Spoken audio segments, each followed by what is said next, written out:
दोस्तों, हर इंसान की ज़िंदगी में कोई ना कोई इच्छा ज़रूर होती है। कुछ सपने पूरे हो जाते हैं और कुछ अधूरे रह जाते हैं। बचपन से लेकर आज तक हमारी कई इच्छाएं हमारे माँ-बाप ने पूरी की होगी। लेकिन क्या आपने कभी सुना है कि ऐसी एक जगह भी है जहाँ स्वयं गणपति बप्पा भक्तों की मनोकामनाएं पूरी करते हैं? सुनने में शायद एक कहानी लगे, लेकिन स्थानीय लोगों का मानना है कि ये सच है। इसी सच को जानने और इसके पीछे छुपा रहस्य को समझने के लिए आज हम पहुंचे हैं नालासोपारा के वाघोली गांव में, जहां स्थित है एक ऐसा गणपति मंदिर जिसके बारे में कहा जाता है कि जो भी भक्त सच्चे मन से यहां आकर बप्पा की अपनी मनोकामनाएं मांगता है, उसकी इच्छा पूरी होती है। आखिर क्या है इस मंदिर का इतिहास? क्या वाकई यहाँ मांगी गई हर मनोकामनाएं पूरी होती है? आइए जानते हैं इस अद्भुत गणपति मंदिर की कहानी।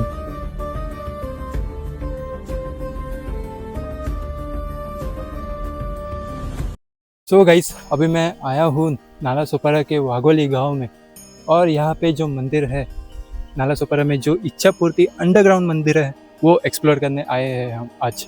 सो इसकी कहानी क्या है, क्यों ये मंदिर है, क्यों ये अंडरग्राउंड है, और ये जो नाम पड़ा हुआ है इच्छा पूर्ति मंदिर, वो क्यों है, वो सब अभी हम जानने वाले हैं। तो स्टे ट्यून, अभी हम तो अंदर जाने ही वाले हैं, तो आपको पता चलेगा कि इसके बारे में क्या क्या रहस्य है, क्या क्या स्टोरी है, वो सब तो आपको पता चलने ही वाला है। तो चलते हैं, बिना देरी करे चलते हैं अंदर और पूछते हैं जो कोई व्यक्ति रहेगा जिनको पूरा पता है, उनको नॉलेज है ये मंदिर के बारे में, उनसे जाके पूछ ही लेते हैं। तो चलो अंदर मिलते ही आपको। अब इस अद्भुत मंदिर का रहस्य को जानने से पहले यह भी जान लेते हैं कि यहाँ तक कैसे पहुँच सकते हैं। अगर आप मुंबई या आसपास के किसी शहर से आ रहे हो तो सबसे पहले नालासोपारा पहुंचिए। नालासोपारा से वाघोली गांव के लिए आपको आसानी से बस या फिर रिक्शा मिल जाएगी। वाघोली पहुंचते ही सबसे पहले भक्तों का स्वागत करता है प्राचीन वागेश्वर मंदिर। मान्यता है कि यहाँ दर्शन करने के बाद ही यात्रा को आगे बढ़ाया जाता है। उसके बाद इसी रास्ते पर कुछ दूर आगे बढ़ते ही स्थित है वो प्रसिद्ध इच्छा पूर्ति गणपति मंदिर, जिसके बारे में कहा जाता है कि यहाँ सच्चे मन से मांगी गई हर मनोकामनाएं पूरी होती है।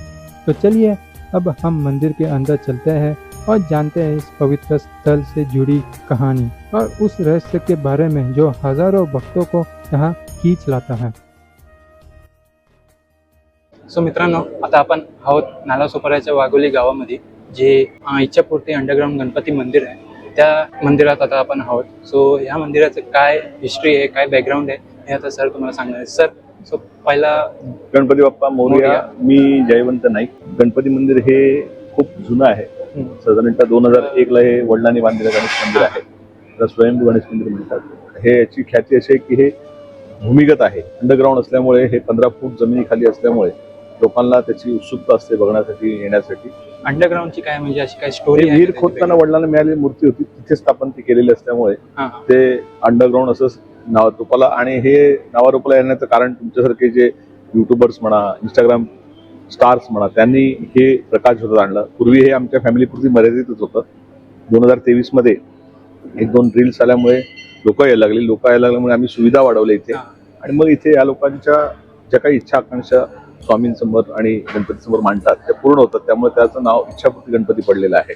म्हणजे अशी काय इच्छा आहे की तुम्हाला काय, ज्या लोकांच्या इच्छा असतात त्या लोकांच्या इच्छा पूर्ण होतात असं लोकांचं म्हणणं असल्यामुळे तिथे त्या लोकांच्या इच्छेच्या प्रमाणे पूर्ण झालेला माणूस म्हणतो ना की माझा हा इच्छापूर्ती गणपती आहे। अच्छा अच्छा, म्हणजे लोकांनीच नाव ठेवले की लोकांचंच नाव इच्छापूर्ती गणपती नाव, त्यामुळे इच्छापूर्ती असं गणपती। येस। अजून काय माहिती आहे या गणपतीची खासियत असं की तुम्ही बघितलं असेल तर हे पूर्ण मंदिर हे लाकडी मंदिर आहे, वुडन मध्ये आहे आणि एअर कंडिशन आहे। त्यामुळे तुम्हाला तिथे शांत चित्ताने ध्यान करू शकता, ध्यानधारणा करू शकता। त्या ध्यानाने तुमचं मनात असलेली इच्छा संपूर्ण तिथे मांडू शकता। आणि जे हे त्याच्याच बाजूला जे स्वामी समर्थांचं जे मठ आहे, स्वामी समर्थांचा मठ हा आता रिसेंटली 2025 ला 2 ऑक्टोबरला गुरुवारच्या दिवशी स्थापन झालेला आहे। आणि ह्याची स्थापना माझ्या मुलीच्या इच्छेप्रमाणे झालेली असल्यामुळे ह्या पूर्ण मठाची जी निगराणी म्हणा किंवा तिच्या अध्यक्षतेत होतं भाग्यश्री नाईक म्हणून तिचं नाव आहे। आणि हा मठ पूर्ण ओपन होण्याचं टायमिंग जे आहे सकाळी 6चं आहे आणि लोकांसाठी दर्शनासाठी सकाळी 7ला सुरू होतं, रात्री 9ला बंद होतं। या ठिकाणी आरतीचं टायमिंग आहे, सकाळी 6ची आरती असते त्याच्यानंतर दुपारी 12ची आरती असते आणि संध्याकाळी 6ची आरती असते. इकडचं वैशिष्ट्य असं आहे की ह्या ठिकाणी प्रत्येक भक्ताला आरतीचा मान मिळतो. ज्या भक्तांनी आरती उभं राहील त्याला आरती करायला मिळते. आणि या ठिकाणी गुरूंचे जे स्वामींचे जे प्रोग्राम असतात पूर्ण वर्षभर ते संपूर्ण प्रोग्राम या ठिकाणी अरेंज केले जातात. आणि त्यावेळेला सर्व भक्तांच्या मनाप्रमाणे या ठिकाणी सगळी व्यवस्था केली जाते.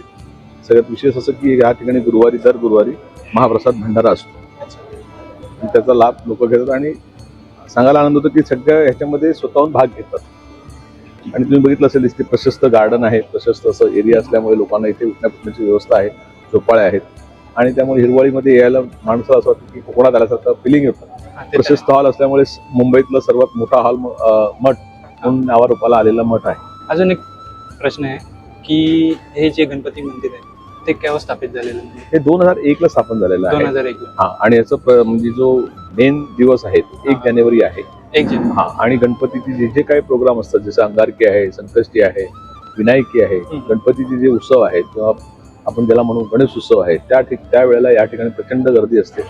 लोक आवर्जून येतात आणि आनंद घेत असतात. या ठिकाणी आरती पण त्याचं पण टायमिंग सेमच आहे की ज्या टायमाला स्वामींच्या आरती होतात त्याच्या रूपाने त्याच्या एक 10 मिनिटाच्या अंतरानेच खाली गणपतीच्या आरत्या होतात. तुम्ही अजून एक बघितलं असेल तर या गार्डन मध्ये स्वयंभू अमरेश्वर महादेवांचं मंदिर आहे जे शंकराचं स्थान आहे. त्या ठिकाणी पण महाशिवरात्रीला आणि इतर दिवशी भरपूर प्रोग्राम होत असतात. आम्ही छोटीशी गोशाळा पण बनवलेली आहे. आणि ह्याच गार्डन मध्ये तुम्ही बघितलं तसं मेंढी माऊली जे आदमापूरून आम्ही मेंढ्या आणलेल्या आहेत त्या बाळूमाचं वाहन म्हणा, बाळूमाने ज्या गोष्टीचं पालन केलं आणि लोकांना एक चांगला संदेश दिला त्या दृष्टीने जे म्हणतात ज्याला आपण जी लोक मेंढ्या पाळतात त्यांचं कल्याण होतं. आणि तुम्ही बघितलं असेल त्या देशावर मेंढ्या मावल्या त्यांच्या शेतात गेला त्यांना खूप आनंद होतो. की कोणी त्यांना अटकाव करत नाही की मेंढी जर आली त्यांच्या शेतात तर त्यांना देव आल्यासारखं आनंद होतो. त्यामुळे जो समाज आहे त्यांचा तो समाज त्या मेंढीला खूप मानतो. त्यामुळे आम्ही मेंढ्या पण इथे आणलेल्या त्या पाळलेल्या आहेत. जो धनगर समाज आहे तो भरपूर या गोष्टीला मानतो. त्या ठिकाणी इथूनच 1 किलोमीटर अंतरावर शनीचं मंदिर आहे आणि बाळूमाचं मंदिर आहे जे भव्य आहे. वसईतलं सगळ्यात मोठं मंदिर आहे. आणि मुंबईतलं बाळूमाचं सगळ्यात मोठं मंदिर म्हटलं तर वाघोलीचं म्हटलं जातं. आणि शनी शिंगणापूर म्हणून सारखं शनीचं देव हे फेमस आहे. त्याला अवश्य भेट द्या. आणि तुम्ही 1 किलोमीटर अंतर असल्यामुळे जर तुम्ही ह्या परिसरात आलात तर त्याचा एक आनंद असा असतो की तुमची एक धार्मिक जी सहल म्हणून की पूर्ण वेळ तुम्ही देवनामामध्ये विलीन होतं आणि आनंद घेऊ शकता. एक गोष्ट आहे की जेव्हा तुमचे वडील जे आहेत लाईक वीर खोडताना तुम्हाला जी मूर्ती भेटली तर तेव्हाचपासून मंदिर बांधलेलं आहे की त्याच वेळेला बांधलेलं त्याच वेळेला तेव्हा काय मंदिर प्रतापपुरुषात म्हणा किंवा लोकांपर्यंत जे मंदिर येण्याचं जे टायमिंग आहे ते 2023 आहे. कारण तोपर्यंत हे फॅमिली पुरती मर्यादित होतं. पूर्वी या ठिकाणी आपलं गार्डन मध्ये आपली बागायतीमध्ये असलेलं मंदिर होतं जे आमच्या वतीने आम्ही त्या गोष्टी आहेत त्याला अंगारकी, संकष्टी, गणपतीचे प्रोग्राम त्यावेळेला पूजा पाठ करायसाठी यायचो. अदरवाईज या ठिकाणी असं काही लोकांची ये जा नव्हती. लोकांची ये जा 2023 पासून सुरू झालेली आहे आणि भरपूर प्रमाणात येत आहेत लोक आता. मग जेव्हा बांधलेलं तुम्ही जसं आहे तसंच पहिल्यापासूनच हे मंदिर आहे. परंतु आताच्या कंडिशनला त्याच्यात लोक आल्यामुळे या ठिकाणी आणखी वास्तूला आणखी महत्व आलं आणि लोकांच्या वर्दळीमुळे कुठेही लोकांची पायधूळ पडली की त्या गोष्टीला एक वेगळं महत्व येतं. तसं ह्या मंदिराला आलेलं आहे. तुम्ही स्वतःहून बांधलं की असं काही? स्वतःहून बांधलेलं आहे. हे आमच्या फॅमिली मेंबर्स बांधलेलं आहे आणि आता सध्या फुलारे चॅरिटेबल ट्रस्टच्या अंडर संचलित आहे. अच्छा. सो गाइस जैसे कि देख सकते हो अभी मैं जहाँ पे हूँ वही ये मंदिर है. लाइक 15 फीट का अंडरग्राउंड मंदिर है और यही मूर्ति है जो कि गणपति बप्पा की है जिनसे अभी हमने इंटरव्यू लिया. उनके जो फादर है जब भी उन लोग ये कुएं के लिए खोद रहे थे तभी उनको ये मूर्ति मिली थी और तभी से ये मूर्ति वही की वही पे ही है. और माना जाता है कि जो भी गणपति बप्पा का दर्शन लेते हैं और जो भी इच्छा मांगते हैं वो उनकी पूरी इच्छा हो जाती है. सो यही एक स्टोरी है आप देख सकते हो. और इसका मैं एनवायरनमेंट बता दूँ तो लाइक ये पूरा कूल एनवायरनमेंट है. आजू बाजू पूरा देख सकते हो तो पूरा वुडन से बनाया हुआ है और बिल्कुल भी गर्मी नहीं है, पूरी ठंडी है. सो गाइस जैसे कि आपको पता चल गया कि ये जो मंदिर है उसके बारे में क्या क्या कहानी है वो सब तो हमने जान ही लिया. लाइक पुराने ज़माने में 2001 के साल में ये ऐसी जो व्हील दिख रही है वही खोदने के लिए उनके जो पापा है वो जा रहे थे और वो खोदते खोदते उनको एक गणपति की मूर्ति मिल गई. और वही जो मूर्ति है वो लाइक एज अ प्रकट लाइक जो बोलते हैं एज अ मैजिक की तरह जो स्पिरिचुअलिटी की तरह जो प्रकट हुई थी. लेकिन जो गणपति की मूर्ति मिली थी खोदते खोदते वो उनको दिख गई थी और जो मूर्ति है जिस जगह पे वो वही जगह है. लाइक 15 फीट तो उन्होंने खोदा था. व्हील के लिए, और फिर वही जो मूर्ति है जिस जगह पे थी उसी जगह पे ही वो मूर्ति एक बिठाई गई है। और लोगों का ये कहना है कि जिन्होंने भी ये इच्छा मांगी है गणपति जी के सामने, उनकी इच्छा पूरी हुई है। सो हमने भी एक इच्छा मांगी है हमारे लिए, पता नहीं पूरी होती है कि नहीं, लेकिन ऐसा माना जाता है कि जिनकी जिनकी जो इच्छा ये है वो पूरी हुई है, और उसी वजह से ये जो मूर्ति का नाम है इच्छा पूर्ति, वो नाम दिया गया है लोगों के वजह से। लाइक जो भी लोग हैं बोलते जाते हैं कि इच्छाएं उनकी पूरी हुई है, दैट्स वाई ये जो गणपति की मूर्ति का जो नाम है वही इच्छा पूर्ति है। यही नहीं, यहाँ पर श्री स्वामी समर्थ का मठ भी स्थित है, जहाँ भक्त आकर दर्शन कर सकते हैं और शांति का अनुभव कर सकते हैं। जीवन की चिंताओं से दूर ये स्थल मन को सुकून और सकारात्मक ऊर्जा प्रदान करता है। परिवार के साथ समय बिताने के लिए यहाँ सुंदर गार्डन की व्यवस्थाएं हैं, जहाँ लोग शांति वातावरण में बैठकर आनंद ले सकते हैं। साथ ही यहाँ फूड स्टॉल भी उपलब्ध है, इसीलिए खाने पीने की कोई चिंता नहीं रहती।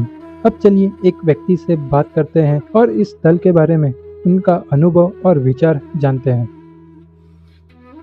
तो काका, तुमचं शुभ नाम? माझं नाव संतोष दत्ताराम फंड. तुम्ही इथं नेहमी येतात म्हणजे हे जे गणपती मंदिर आहे? गुरुवारी रविवारी असं कधी. अच्छा अच्छा. जर तुम्ही सांगाल की तुम्ही इथे येतात दर्शन करतात की तुम्हाला कसं वाटतं की तसं इथे आल्यानंतर ना म्हणजे एखादी लेक कशी माहेरी गेल्यासारखं वाटतं, हां तसं म्हणजे आपण आपल्या आजोळी आलो किंवा हां आपल्या हक्काच्या माणसाकडे आलो हां. असं आपल्याला इथे आल्यानंतर. तुम्ही राहायला इथंच आहे की? मी नालासोपारा इष्टा राहतो, अच्छा. पण स्वामींचं वर एवढी आमची श्रद्धा आहे ना की ते कुठेही मंदिर असेल तरी मग आपण त्या स्वामींच्या इथे जाऊन 10 मिनिटं तिथे बसून त्यांचं चिंतन करू. पण इथे आल्यानंतर एकदम म्हणजे फ्रेश माइंड होतं, सुकून टाईम. हा सुकून. म्हणजे तुम्हाला असं वाटत असेल की मनामध्ये काहीतरी गोंधळ आहे, तर तुम्ही इथे 10 मिनिटं बसा, 10 मिनिटामधला सगळा गोंधळ तुमचा नाही, तुमचं निघून जाईल. हा, जे complete. काय स्ट्रेस आहे, काय stress टेन्शन आहे, सगळं सर्व काही complete. निघून जाईल. आणि स्वामी समर्थाची जी कृपा आहे हा, ती ती अखंड. हा. म्हणजे माझ्या म्हणजे आज 10-15 वर्षापूर्वीची गोष्ट तुम्हाला म्हणतो. माझी परिस्थिती फारच खालावली होती. म्हणजे अच्छा. एकदा आम्ही अक्कलकोटला जाऊन आलो, हा. त्यानंतर जी स्वामींनी लिंक दिली, आणि लिंक म्हणतात रस्ता दाखवत, रस्ता दाखवणार. हा. तर त्या हिशोबाने एवढं सुंदर माझं आयुष्य झालं ना. काही छोट्या मोठ्या गोष्टी सगळ्यांच्याच आयुष्यात असतात, त्या काय सगळ्या धरून चालत नाही, पण आपल्याला म्हणजे स्टेबल म्हणतात ना, हा. तशा पद्धतीनं थोडंसं आमच्या स्वामींनी ते तर आहे, देवाचा आदर आहे म्हणून तर आपण आहोत. ते तर प्रत्येकाच्या लाईफ मध्ये जसं की. आणि हे इथे पहिले ना रिसॉर्ट होतं.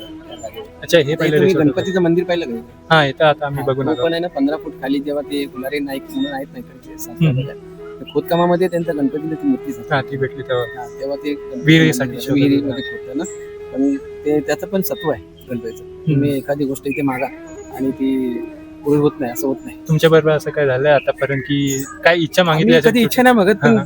इथे आल्यानंतर जे सुकून ना, म्हणजे मनात ते काम असतं ना, ते काम तिथे पूर्ण होतं. ते तर मागायची काय गरज लागत हा. नाही, असं होतं. जिद पाहिजे, म्हणजे केलं पण पाहिजे. हा, आणि म्हणजे इच्छा तुम्ही पण प्रयत्न असली- केल्याशिवाय होणार ते तर आहे. नाही, तर ते हरी पलंगावरी म्हणत नाही, नाही, तर तो तर तसं तर नाही होणार. हा, तसं नाही होत. पण इकडचं जे परिसर आहे, जे एन्व्हायरमेंट आहे, त्याबद्दल तुम्ही काय बोलाल? हा एन्व्हायरमेंट इकडच्या लोकांनी जो जपून ठेवलाय ना, तो मला वाटतं हे असाच यांनी जपून ठेवावं. त्याचं शहरीकरण होता कामा नये. हा. कारण जे काय- गाव आहे, हा, ते जे गावाची काय आलं की आता शहरीकरण करता करता ना माणूस सगळ्यात गुंतत गेलाय. त्याला ना आराम करण्याची म्हणजे मग काय म्हणतात त्याला, मोकळा श्वास सोय घेण्याची ना भेटत नाही काय असं. कुठे जागा नाही. हा. शहरामध्ये तुम्ही जा, गुदमरून जातो माणूस. ते तर आहे. इथे आल्यानंतर थोडा रिलॅक्स होतो. आणि हा जो इकडचा परिवहन फार म्हणजे पांडवकालीन आहे. म्हणजे आता तुम्ही इथे स्तूप बघितलं असेल, भगवान गौतमांचं हा, स्तूप स्तूप बघितलं. तिथे आहे.